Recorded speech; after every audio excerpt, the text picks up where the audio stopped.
Iglesia toda que se reúne para adorar al Señor, para agradecer, para orar. Qué bueno es que el Señor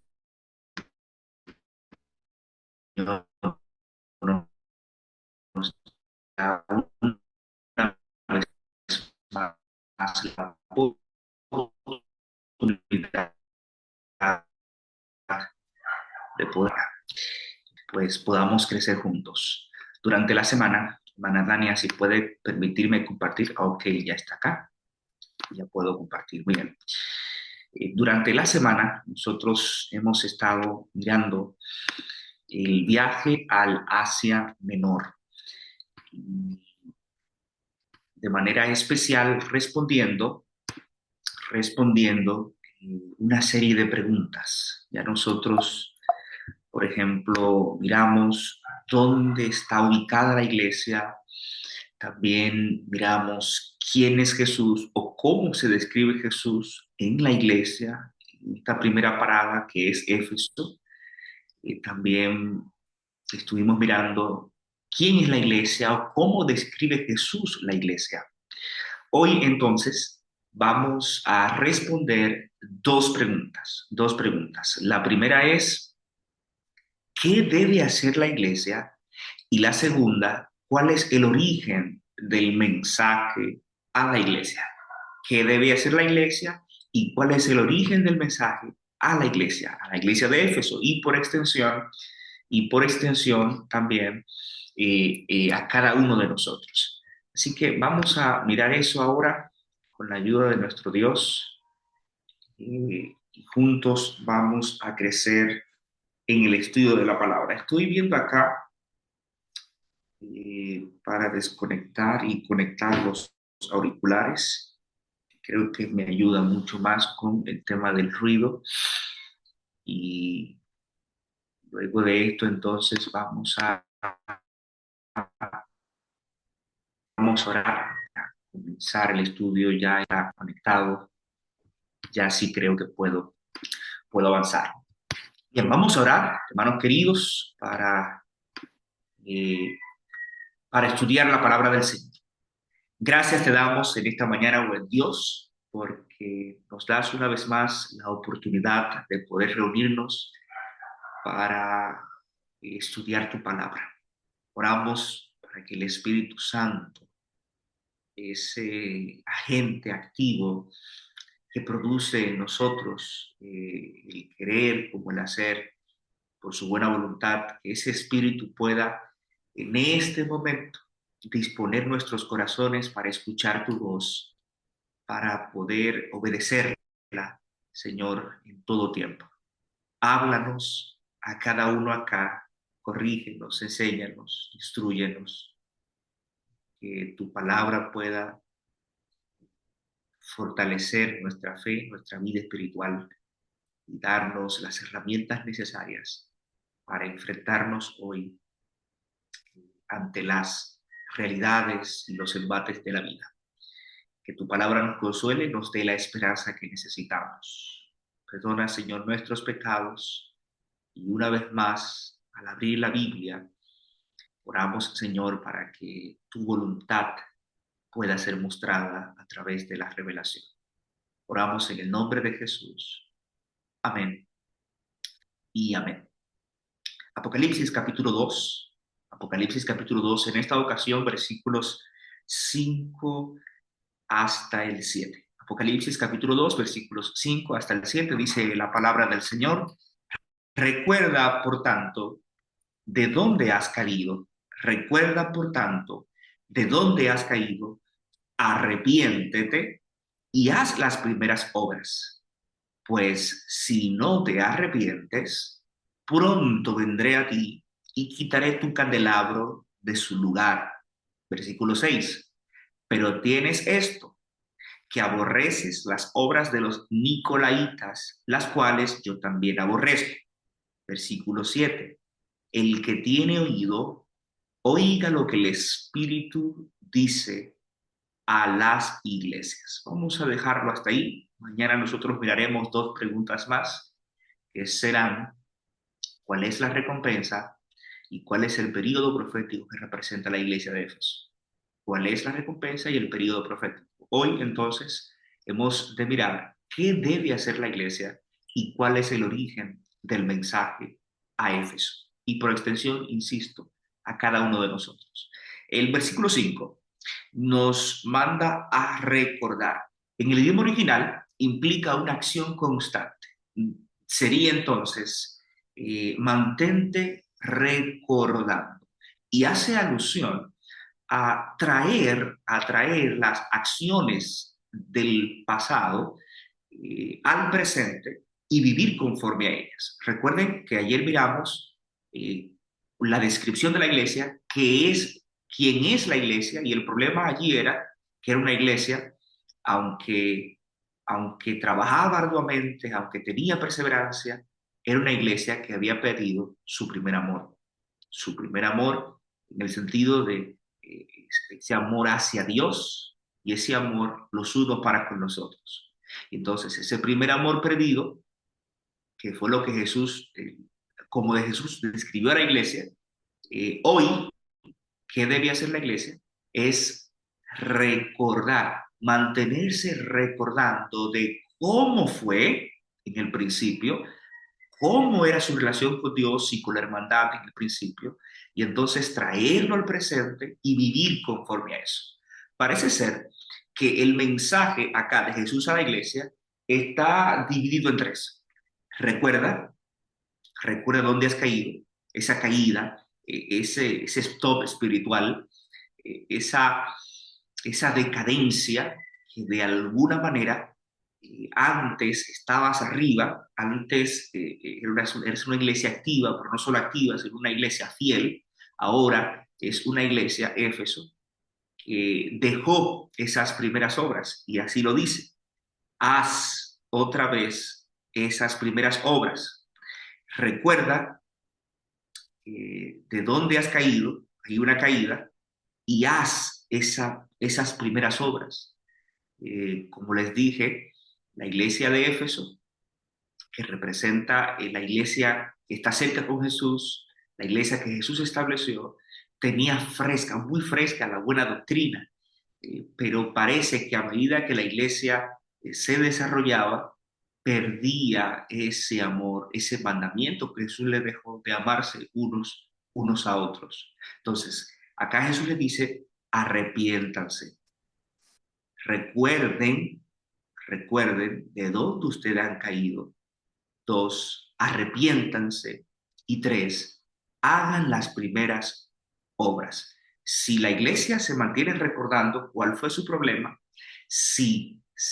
cuál fue su éxito anterior y lo trae al presente, se arrepiente. Arrepentirse tiene la idea de seguir una dirección en contra de Dios, opuesta a Dios, volver en sí y entonces retornar en esa misma dirección y volver hacia Dios. Recordarán al hijo pródigo que estaba lejos y entonces vino en sí. Claro, esto es un don de Dios, el arrepentimiento es un don de Dios y aquí nosotros lo sabemos, pero el corazón debe dejarse influir por Dios, por el Espíritu de Dios y entonces el Espíritu mismo de Dios nos conduce, nos devuelve, nos hace volver en sí, entender nuestra realidad de que hemos perdido ese primer amor, ese fervor, ese deseo de estar con Dios, de intimar con Él, esa buena voluntad de perdonar, de estar lejos del rencor, del odio, de la envidia, ese amor que caracterizó esos primeros pasos probablemente de tu caminar con Dios, ese primer amor, a ese primer amor debe la iglesia retornar. Debemos otra vez tener ese fervor que nos caracterizó como iglesia. Entonces, esas primeras obras serán una realidad cuando nos arrepintamos del corazón. De paso, para el tiempo del fin, nuestro tiempo, el último periodo de la iglesia, me refiero a la Odisea, en algún momento probablemente lo veamos. El mensaje es a la iglesia de la Odisea, una iglesia tibia, una iglesia indiferente, que se arrepienta. Pero también el apóstol Pedro, hablando para el tiempo del fin, segunda de Pedro capítulo 3, un texto que conocen muy bien, dice la Biblia, el Señor no retarda su promesa como algunos la tienen por tardanza, sino que es paciente para con nosotros, no queriendo, dice la Biblia, que ninguno se pierda, sino que procedan todos, que todos procedan al arrepentimiento. Me llama la atención que ese texto no está hablando para los no cristianos, no, ese texto está hablando para la iglesia de Dios, ¿sí? Para el tiempo del fin, porque pues, Dios es paciente para con nosotros. Dios está esperando que su iglesia se arrepienta. Por eso acá es enfático en el mensaje. ¿Qué debe hacer la iglesia? Recuerda de dónde has caído, debes recordar y arrepiéntete, devuélvete, haz esas primeras obras. ¿Cuál sería la consecuencia? ¿Cuál sería el juicio que Dios haría si la iglesia no se arrepiente para estos tiempos? Dice el texto claramente, Apocalipsis capítulo 2, estamos allí, pues si no te arrepientes, si no vuelves en sí, si no te devuelves del mal camino, si no retomas esas buenas obras que hacías en el principio, si no le das a Dios en primer lugar, si no perdonas al hermano que te hizo mal, si tú no haces eso, dice aquí la Biblia, vendré pronto a ti. Esta es una alusión de la segunda venida. Y a medida que avanzan las siete iglesias, los siete periodos, es mucho más cercano. Por eso en Apocalipsis, capítulo 3, en el último periodo, Jesús está a las puertas. Aquí en Éfeso, vengo pronto. Esa es la que más se repite en el Nuevo Testamento. Vendré pronto, vendré como ladrón, ¿no? Entonces, en el Apocalipsis, en Esmirna, que es la segunda iglesia, Jesús está mucho más cerca, pero um, en Pérgamo está más cerca. Y ya en la Odisea, repito, Jesús está a las puertas y está tocando, ¿no? Entonces, esta es una alusión a la segunda venida. Si no te arrepientes, vendré pronto a ti, o pronto vendré a ti, y quitaré tu candelabro de su lugar. Esto es muy importante, hermanos míos. Si la iglesia de Éfeso no se arrepiente, Cristo ha de quitar su candelabro. Y ustedes saben que en el santuario, el candelabro mantenía el santuario iluminado, ¿no? Entonces, ¿qué está diciendo Jesús que le va a quitar la iglesia? La luz. De paso, la iglesia misma es la luz, pero ha recibido una luz y nosotros especialmente hemos recibido una luz extraordinaria. Lo que dice Jesús es que Él va a quitarnos esa luz si no nos arrepentimos, porque al fin y al cabo, la luz que hemos recibido del Señor no es para ocultarla, no es para ponerla debajo de una mesa, dice la palabra, sino que la luz ha de alumbrar a todos. Pero también está la advertencia en Marcos. Acompáñame por favor al libro de Marcos, capítulo 4. Allí hay una advertencia muy importante. Marcos capítulo 4 y el versículo 21 dice la Biblia. Jesús también les dijo, ¿acaso se trae la luz para ponerla debajo de una vasija o debajo de la cama? ¿No es para ponerla en el candelero? Pues bien, versículo 22. Nada hay oculto que no haya de ser manifestado, ni escondido, que no haya de salir a la luz. Si alguno tiene oído para oír, oiga. 24. Prestad atención a lo que oís, porque con la medida con que medís os será medido, y aún se os añadirá a vosotros los que oís. 25. Porque al que tiene, se le dará. Al que tiene luz, se le dará. Pero al que no tiene, aún lo que tiene, se le quitará, si no se le da el uso adecuado. En otras palabras, esa luz que Dios le dio a la iglesia de Éfeso, una iglesia diáfana, doctrinalmente hablando, una iglesia que tiene la verdad, ¿ok?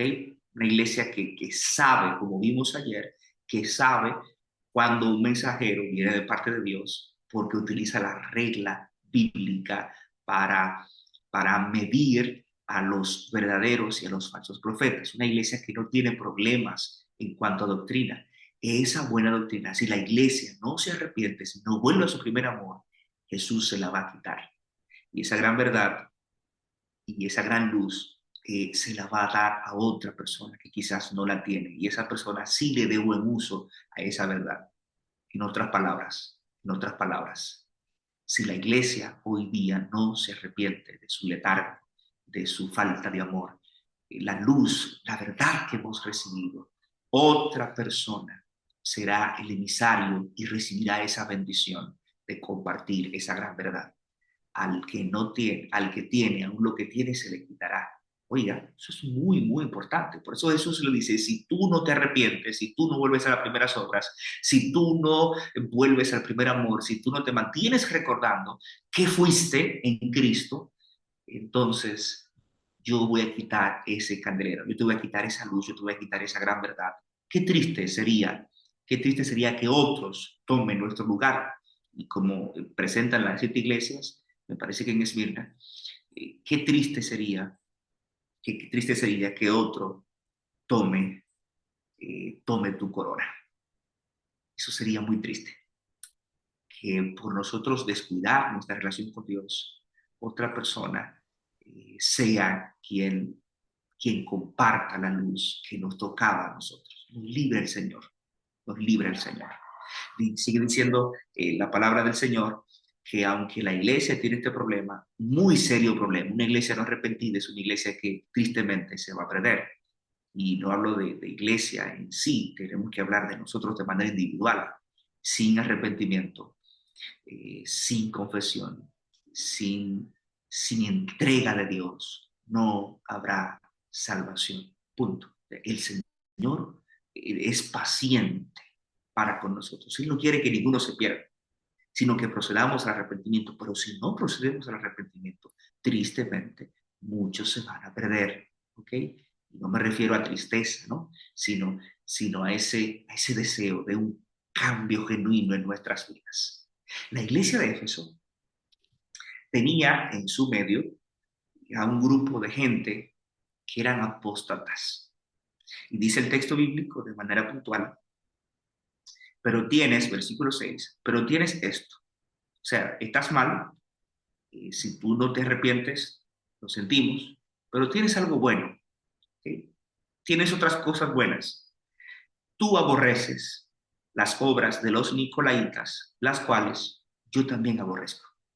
La iglesia tiene un parentesco con Dios y es que no tolera a los falsos, ¿okay? A los que se encargan de desviar la iglesia de la verdad. Los nicolaitas, usted ha escuchado mucho eso, lo va a ver en la iglesia también de Pérgamo, lo va a ver en la iglesia de Pérgamo. Estos nicolaitas eran un grupo de hermanos apóstatas de los que advirtieron Jesús y Pablo, como vimos ayer. Hay algunos que piensan, desde temprano, los padres de la iglesia dicen que plantean, ¿no? Plantean que estos nicolaitas son descendientes de un tal Nicolás. Y ese tal Nicolás podría ser, en Hechos capítulo 6, el diácono fiel que una vez perteneció a la iglesia, pero que se apartó. ¿Ok? Y este hombre o este diácono llegó a ser un maestro y mucha gente comenzaron a seguirlo. Este Nicolás, su nombre acá envía un mensaje muy importante. De paso, vas a encontrar en las 7 iglesias a los nicolaitas, también al grupo que tiene la doctrina de Balaam, pero también a los que siguen la doctrina de Jezabel. Esos 3 grupos pueden ser grupos disidentes que estaban merodeando allí las iglesias de Asia, pero probablemente eran miembros de la iglesia que se habían apartado, ¿okay? Que habían dicho, no, aquí está la verdad, la iglesia no es lo que debería ser. Y entonces, ¿qué sucede con esa gente? Los nicolaitas, la palabra Nicolás, eh, mira, aquí está, ¿no? Se podría referirse a Nicolás de Antioquía, de Hechos capítulo 6, ese Nicolás que era un muy buen diácono, lleno de sabiduría y demás. Miremos la palabra Nicolás, Nicao, la primera parte, y Laos, la segunda. Nicao es en griego conquistar y Laos es pueblo. Entonces, los nicolaitas puede ser ese grupo de gente que conquista gente malsana con doctrinas dañadas, mundanas, y vamos a ver ahora, que conquista a los hermanos fieles que están en la iglesia y entonces, según ellos, para vivir en libertad. Los conquistan con sutileza. Por ejemplo, los hermanos que, de Balaam, que es el mismo grupo probablemente, se refiere a los que destruyen al pueblo, Am y Lava, que en hebreo precisamente significa el que destruye al pueblo, mientras que Nicolás significa el que conquista, Balaam el que destruye, ¿ok? De todos modos, están haciendo una obra en contra de la iglesia para conquistar a los hermanos con ideas extrañas. Ellos, los nicolaitas, eran fieles creyentes del gnosticismo. Los gnósticos no creían que Jesús había venido en carne. Para ellos eso es inconcebible, como que Jesús siendo espíritu se una a la carne. Eso no va con su cosmovisión, ¿ok? De los gnósticos.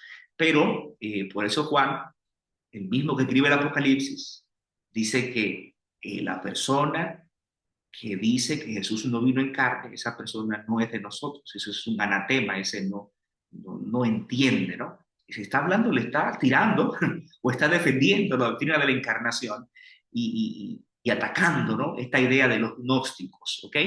Miren qué creían los nicolaitas. Los nicolaitas, ya lo dije, eran fieles creyentes del gnosticismo. Ellos ignoraban la Torá, o sea, la ley, los 10 mandamientos. Ellos decían, no, aquí somos salvos solo por gracia, aquí no hay que guardar los mandamientos. Los nicolaitas eh, participaban de los cultos religiosos, de los festivales religiosos. Recuerden que en Éfeso había una diosa principal, que era la diosa Diana o Artemisa, una diosa llegada del cielo. Entonces, ¿qué decían los nicolaitas? Ustedes pueden, sin ningún problema, adorar a la diosa Artemisa. Eso no es problema. Recuerden que la adoración implicaba ir al templo, que era un lugar de asilo donde la gente podía llegar, los criminales, y allí había muchas sacerdotisas dispuestas sexualmente. Y la adoración consistía en eso, ¿ok? Ellas se consagraban al templo. Entonces los adoradores fornicaban con ellas. Los nicolaitas decían, no, eso no es problema.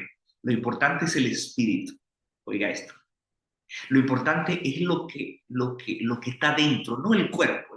Esto es, por eso yo decía que el espíritu y el cuerpo no pueden estar. Jesús no pudo venir y encarnarse, porque ellos defendían más el espíritu, lo interior, lo de adentro, pero no el cuerpo. Eso es desechable. ¿Ok?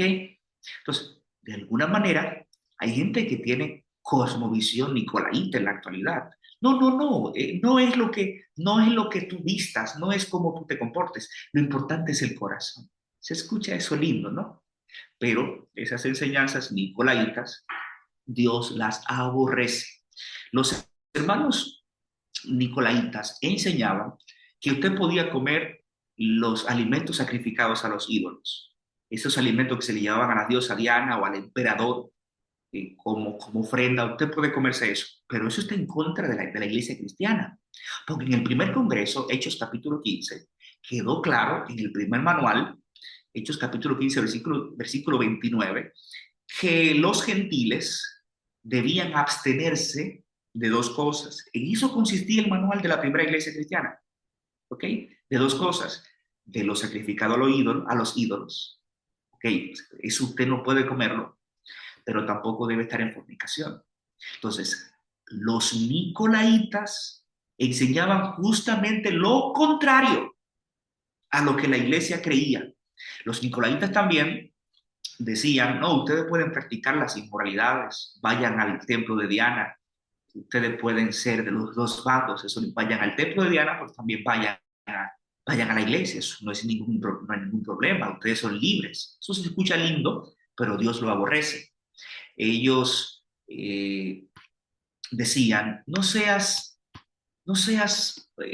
bruto, ve, participa, ¿en serio tú vas a ser el único que no vas a ir? Ellos decían, vayan, porque si usted no participaba, si usted no adoraba al emperador, entonces usted era un ridículo.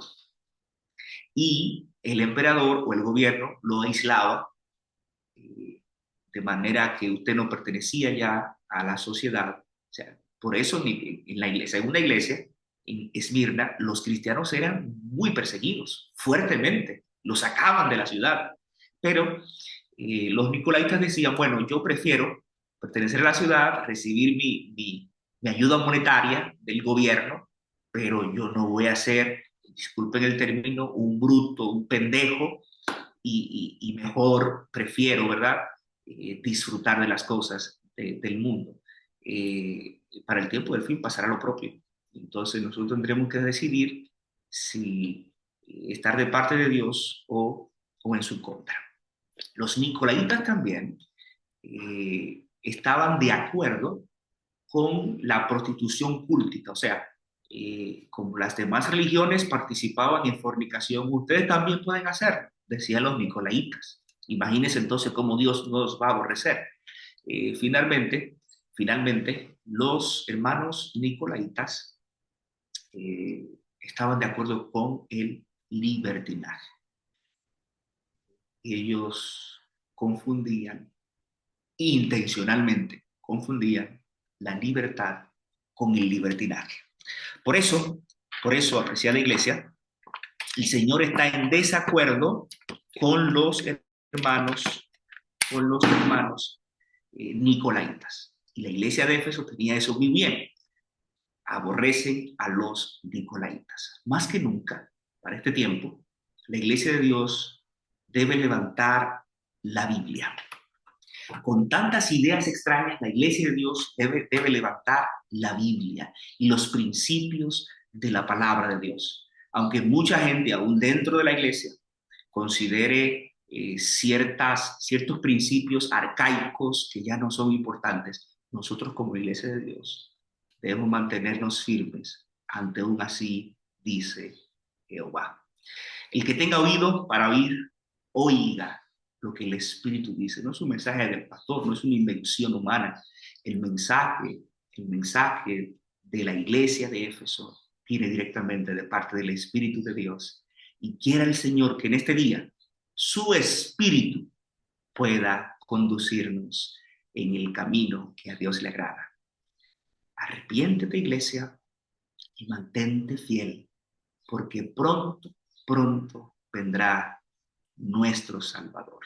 Y que esa verdad que Él nos ha dado, no la tome otro, no la comparta otro, que seas tú el medio, el instrumento que Dios en este mundo utilice para mantener en alto su verdad.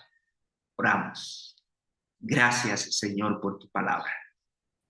Qué bueno es poder aprender, poder crecer en el estudio de ella.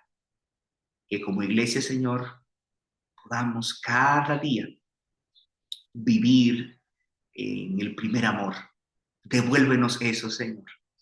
Pero también danos el Espíritu Santo, el que habla a las iglesias, el que habla a nuestros corazones, a nuestras conciencias.